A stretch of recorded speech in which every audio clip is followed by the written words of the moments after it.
Hello दोस्तों, कैसे हैं आप सब। पीसी अभ्यास के ऑनलाइन स्टडी प्लेटफॉर्म में आप सभी का स्वागत है। GS5 का जो क्वेश्चन आपके स्क्रीन पे दिख रहा होगा, इस क्वेश्चन के बारे में मुझे लग रहा है कि GS5 का दूसरा या तीसरा क्वेश्चन भी इसी के बेस था। उस समय क्वेश्चन पे कमेंट आया था, उस समय मैंने क्वेश्चन बनाया था कि उत्तर प्रदेश के योगदान के बारे में 1857 पे चर्चा करें। तो मैंने क्षेत्रवार तरीके से दिखा दिया था कि लखनऊ का ये योगदान, कानपुर का ये योगदान।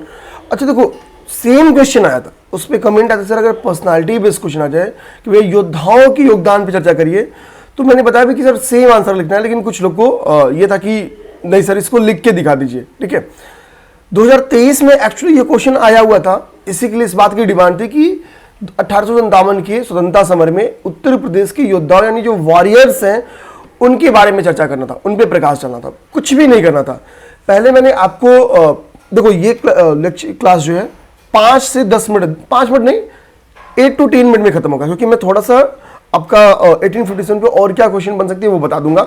आप लोग करना क्या ना, 1857 अब इससे बाहर जाएगा ही नहीं। एक क्वेश्चन ऑलरेडी पहले करा दिया हूँ, एक अभी कराने जा रहा हूँ, और एक जो बनने की संभावना उस पर चर्चा कर दूंगा। बहुत सिंपल सी बात है वो, ठीक है, ध्यान देना।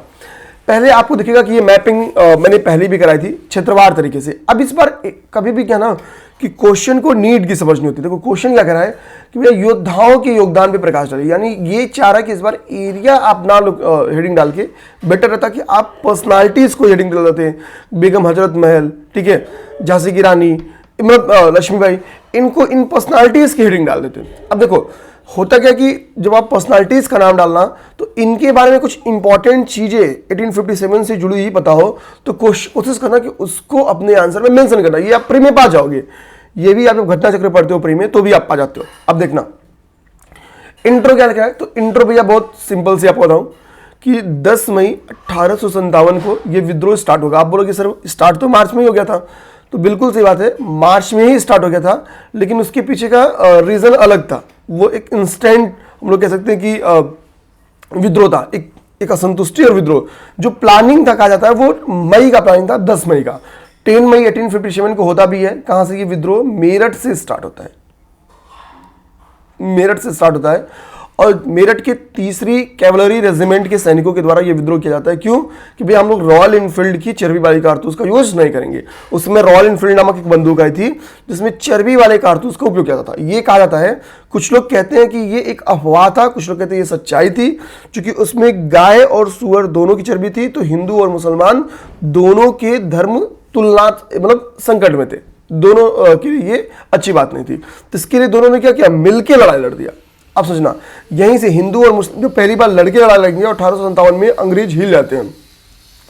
इसी के लिए 1857 के बाद वो क्या करते हैं, फूट डालो राज करो की नीति अपनाते हैं कि भैया हम क्या करेंगे, एक तरफा साथ नहीं देंगे, सॉरी एक तरफा साथ देंगे, या तो हिंदुओं का साथ पूरा देंगे या तो पूरा मुसलमानों का साथ देंगे, इनको मिलने नहीं देंगे।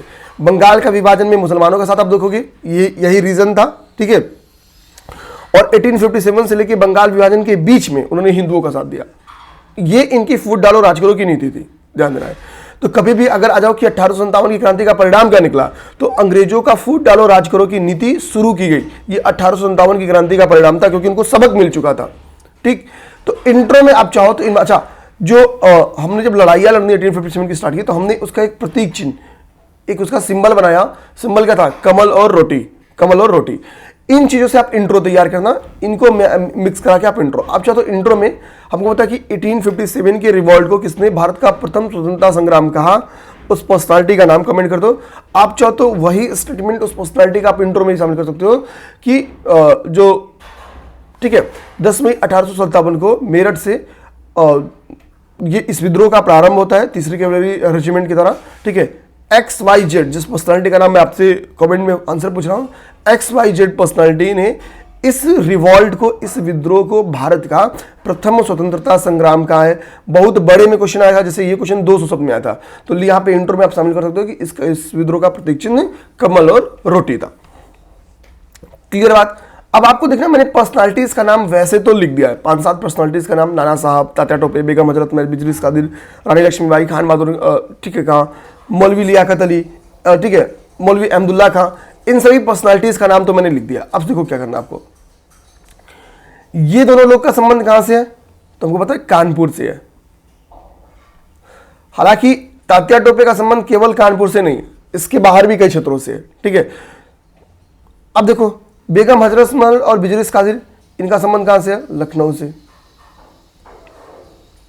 लखनऊ वाले बेल्ट से। रानी लक्ष्मीबाई झांसी वाले बेल्ट से इनका संबंध है। खान बहादुर खां का कोई बताएगा क्या? खान बहादुर खां, अच्छा ये बताओ कि ये मौलवी लियाकत अली, प्रयागराज इलाहाबाद जिसको हम लोग कह सकते हैं,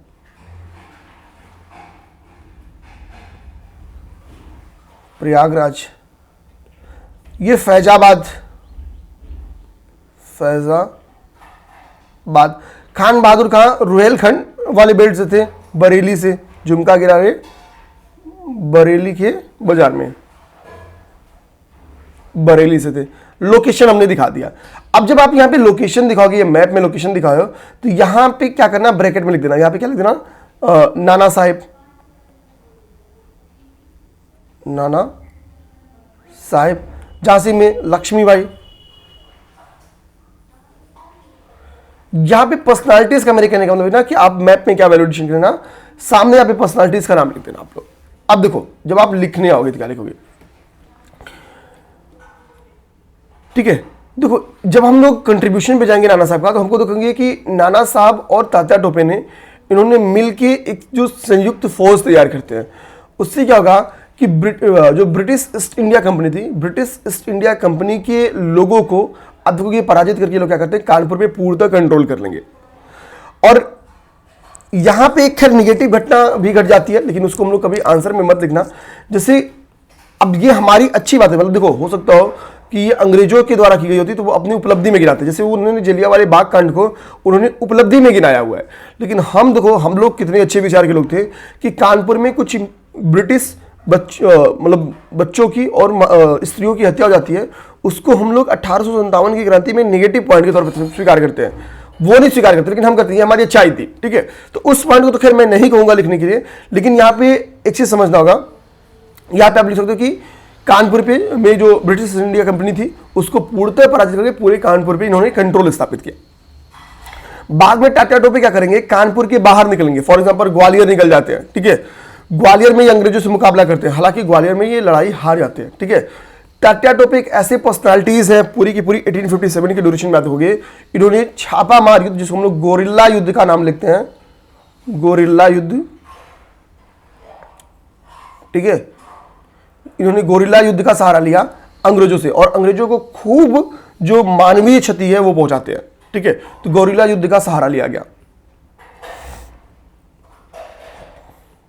ये इंपॉर्टेंट बात है, ठीक है। इंडिविजुअल तौर पे किसी ने बहुत ज्यादा क्षति पहुंचाई ना, तो तात्या टोपे का कोई तोड़ नहीं है, तात्या टोपे का कोई तोड़ नहीं है, ठीक है। इस बात को आप लोग लिखिए।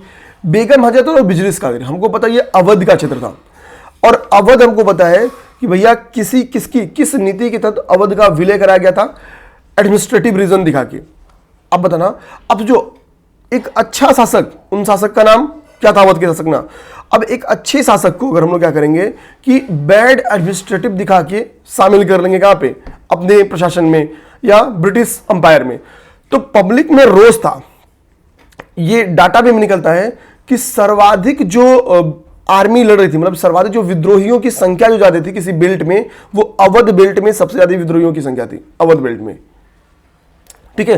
तो जाहिर सी बात है, यानी बेगम हजरत महल और ने बहुत ही बेहतरीन लीड किया होगा। देखो बिजलिस कादिर का तो कोई डायरेक्टली कंट्रीब्यूशन नहीं है, ये बहुत छोटे से बच्चे हैं, ठीक है। बेगम हजरत महल के, बेगम हजरत महल जैसे ही क्या करेंगी, लड़ाई जीतेंगी, वो बिजलिस कादिर को बैठा देंगे गद्दी पे। बिजलिस कादिर का कोई डायरेक्टली कोई रोल नहीं है, ठीक है, बस ये गद्दी पे बैठ जाते, छोटे से बच्चे हैं, ये क्या रोल निभाएंगे, ठीक। तो बेगम हजरत महल, तो बेगम हजरत महल के कंट्रीब्यूशन को लिख सकते हो आपके कि ठीक है, इन्होंने लखनऊ में अंग्रेजों से लोहा लिया, और जो लखनऊ वाला बेल्ट था उसको फ्री करवा के कहां शामिल करा लिया, उसको शामिल करा लिया आपके, ठीक है, मतलब अवध वाले बेल्ट में, मतलब फिर से स्वतंत्र करा लिया।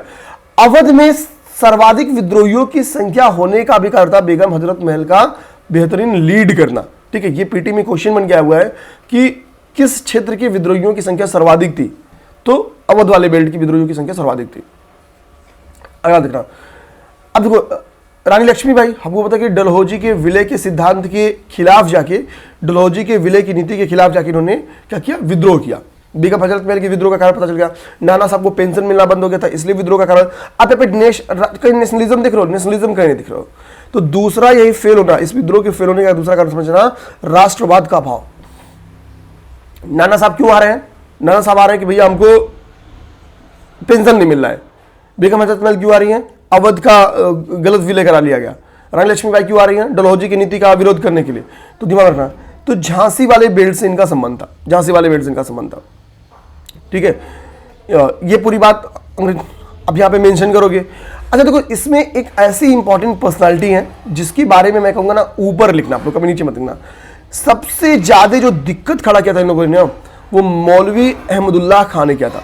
साउथ और नॉर्थ इंडिया का बहुत बेहतरीन मिल रहा है, तमिलनाडु के रहने वाले थे, बाद में उत्तर प्रदेश आके बस गए थे। मौलवी अहमदुल्लाह खान ने सीधा इन्हें मतलब अंग्रेजों को काफिर कहा और कहा कि इनका जिस हिसाब से मुकाबला कर पाओ उस हिसाब से मुकाबला करने के लिए तैयार हो जाओ, ठीक है। और इसी के लिए हालत खराब हो गई थी। और इन्होंने केवल और केवल, चूंकि ये मौलवी थे और इनका साउदर्न इंडिया से भी संबंध था, रहने वाले ये फैजा वहां पे साउदर्न इंडिया के थे, तो अंग्रेज सबसे ज्यादा अगर किसी से डरे थे ना तो मौलवी अहमदुल्लाह खान से डरे थे। क्यों भैया? आइडियोलॉजिकल इन्होंने बोला कि भाई काम करो कि इनको जिहाद की घोषणा कर दो, इनको काफिर बना दो, ठीक है। काफिरों के खिलाफ जिस हिसाब से समझ पाओ उस हिसाब से लड़ाई लड़ दो। इतने डर गए थे अंग्रेज कि इनके खिलाफ 50,000 रुपए का देना इनाम घोषित कर दिया था। इनाम घोषित किया था, 15,000 रुपीज का इनाम घोषित कर दिया था। इनकी जो लीडरशिप क्वालिटी थी, अब जो थे तो मौलवी, लेकिन इनकी लीडरशिप क्वालिटी को देखते हुए 22वीं नेटिव इन्फेंट्री ने इनको अपना लीडर बना दिया, अपना नेतृत्व, कहा कि भैया आओ हमारा लीडरशिप करो, हमारा नेतृत्व तो आप संभालिए। तो सबसे ज्यादा डर किसी को लगा था तो मौलवी अहमदुल्लाह खान से लगा हुआ था। मैं तो कहूंगा मौलवी अहमदुल्लाह खान को आप पॉइंट में ना ऊपर रख देना नाना साहब के बाद से, या हम तो कहेंगे मौलवी अहमदुल्लाह खान से स्टार्ट ही कर देना। बहुत ही इंपॉर्टेंट पर्सनालिटी है, मुझे पता जितने भी लोग लिखेंगे मेरी तरफ से ही लास्ट में लिखे होंगे, अगर मेरे फॉर्म में जाके लिखे होंगे तो। अब देखो इसके बाद से मौलवी लियाकत अली प्रयागराज में ये रिवॉल्ट को संभाले, ठीक है। खान बहादुर खां भी बहुत इंपॉर्टेंट पर्सनालिटी है। रुहेलखंड वाले बेल्ट में, जो बरेली वाला खासतौर पे बेल्ट है, वहां पे ये काफी एक्टिव थे, अंग्रेजों से इन्होंने बहुत लुभा लिया। 14,000 की एक आर्मी तैयार किए थे, जो कि सेकंड लार्जेस्ट आर्मी मानी जाती है रिवॉल्ट में, 1857 की रिवॉल्ट में।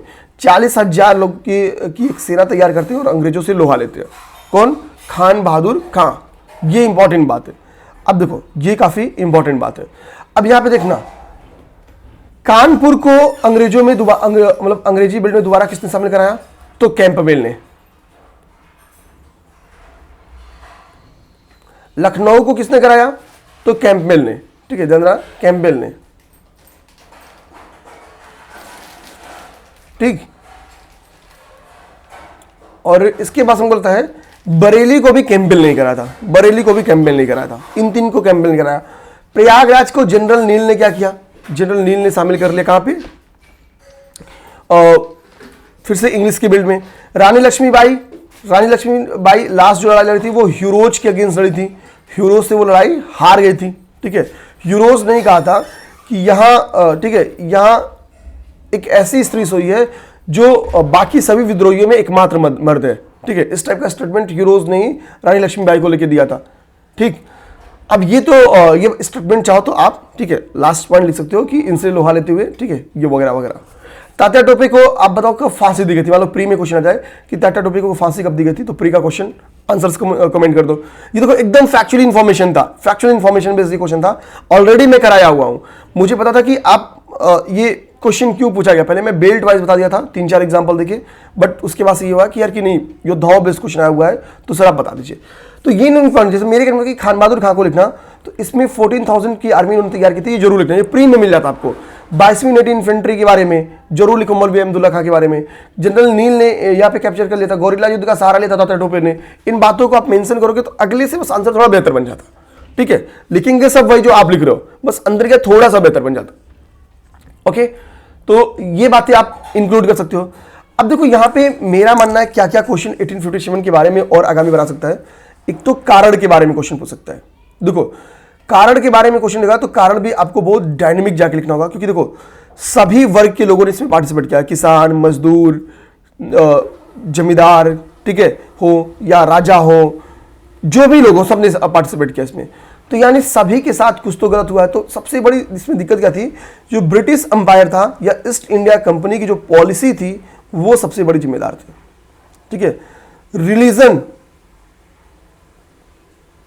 कारण था, ठीक है, धार्मिक कारण, सैनिक कारण सबसे तत्कालिक कारण था, आर्मी रीजन जो था यानी सैनिक कारण जो था, ठीक है, वो तत्कालिक कारण हुआ करता था, तत्कालिक कारण था। अब यहाँ पे ईस्ट इंडिया कंपनी की पॉलिसी लिखोगे तो इसमें कई सारी पॉलिसीज आप इंक्लूड कर सकते हो। तो मतलब हेडिंग बना के आप कारण पे एटलीस्ट 4-5 कारण पे बहुत बेहतरीन काम कर जाओ। परिणाम कभी भी लिखना रहे कि भाई परिणाम क्या हुआ, तो परिणाम तो भैया निगेटिव और पॉजिटिव दोनों होता है। निगेटिव क्या हुआ कि भैया हम लड़ाई हार गए, हमने हमारे जो टारगेट्स थे हम उस लक्ष्य को प्राप्त नहीं कर पाए। लेकिन लक्ष्य ना प्राप्त कर पाए उसके बावजूद इसने कई सारे रिजल्ट दे दिए। जैसे पहली बार इसने बताया कि भैया राष्ट्रवाद क्या चीज होती है, राष्ट्रवाद का अभाव, कि हमको राष्ट्रवाद पे काम करना चाहिए, एक नेशन का भाव पैदा करना होगा ताकि सब एक टारगेट को लेकर लड़ाई लड़े। बाद में इसी की वजह से देखेंगे इंडियन नेशनल कांग्रेस बन के आती है 1885 में। ठीक, सेकंड क्या कहते हैं कि हमारे पास कोई ऑर्गेनाइजेशन नहीं है, ठीक है, एक संगठन चाहिए हमको, तो संगठन की जरूरत यहां पे मिल गई कि भाई चलो आपको एक संगठन देते हैं। ठीक है, कॉमन शत्रु, जो कॉमन शत्रु का कॉन्सेप्ट है वो इसने बताया कि भाई कि हमारा कॉमन शत्रु की कौन है, केवल और केवल यही एक शख्स है। ठीक है, तो रिजल्ट पे परिणाम क्या होगा, तो परिणाम पॉजिटिव भी होते हैं। आगामी आने वाले स्वतंत्रता संघर्ष में जितनी 1857 ने कंट्रीब्यूशन निभाई किसी ने नहीं निभाई। क्यों? क्योंकि यहां पे हमने अपने टारगेट्स को फेल किया है। तो क्यों फेल किया इस पे विचार किए। ठीक, इसके लिए उन चीजों पे जोर देना स्टार्ट किए, ऑर्गेनाइज वे में, राष्ट्रवाद में, फूट डालो राज करो की नीति को न अपना पाए, इस पे काम करना स्टार्ट किए। बाद में हमने बहुत काम किया है। गांधी जी ने खिलाफत मूवमेंट में क्यों पार्टिसिपेट किया, यही रीजन था कि हम लोग मुस्लिमों को असहयोग आंदोलन में शामिल कर सके। ठीक है, वो भी उतनी इच्छा शक्ति के साथ पार्टिसिपेट करें, क्योंकि आप समझो तो हर एक रीजन था किसी भी चीज के करने के पहले। हमारे अब जो राष्ट्रवादी नेता थे उनका एक सोच थी, क्योंकि वो सोच डेवलप कराई किसने, 1857 ने। तो कारण और परिणाम नेक्स्ट आपका क्वेश्चन बन के आ सकता है, ये रेडी रहना आप लोग। अब लोग आते हैं कंक्लूजन पे। आप सोचो कंक्लूजन क्या ले सकते हो। तो भैया जो अभी मैंने परिणाम बताया कि क्या क्या चीजें बताई 1857 की क्रांति ने, ठीक है, तो फेल होने का कारण बताया कि भाई हमारे पास राष्ट्रवाद नहीं था, हमारे पास संगठन नहीं था, हमारे पास एकमत नहीं था। ठीक है, सभी क्षेत्रों की सूचना नहीं थी कि भाई रिवॉल्ट होने जा रहा है। एक ये भी दिक्कत थी, कहीं 29 मार्च को स्टार्ट हो गया, कहीं 10 मई को स्टार्ट होना स्टार्ट हुआ। ठीक, लीडरशिप का अभाव। अब भैया आप गए दिल्ली से एक वृद्ध इंसान को आप लीडरशिप सोच देते हो। ठीक है, वहां भी कोई और लीडरशिप भी कर रहा था, लेकिन वो अलग की बात है। तो ये सारे कंक्लूजन में कि भाई कि इन कारणों, इसके अभाव के कारण, ठीक है, हमने अपने लक्ष्य को प्राप्ति में 1857 की जो क्रांति थी वो लक्ष्य की प्राप्ति में विफल रही। आगामी दिनों में हमने क्या किया, इसी में सुधार करेंगे। आगामी दिनों में इसी में सुधार करेंगे। अब हम ऑर्गेनाइज मूवमेंट स्टार्ट करेंगे। ठीक है, राष्ट्रवाद को शामिल करेंगे अपने मूवमेंट में। ये सारी बातें आप यहां पे इंक्लूड कर सकते हो। और एक कमी और भी पता चलती है कि हमारे पास लीडरशिप पहले केवल एक कैटेगरी होती थी। मतलब जैसे रानी लक्ष्मीबाई अगर झांसी से खत्म हुई तो झांसी में मूवमेंट संभालने वाला फिर कोई नहीं बचा। नाना साहब खत्म हुए तो नाना साहब का फिर मूवमेंट संभालने के लिए कोई नहीं बचा।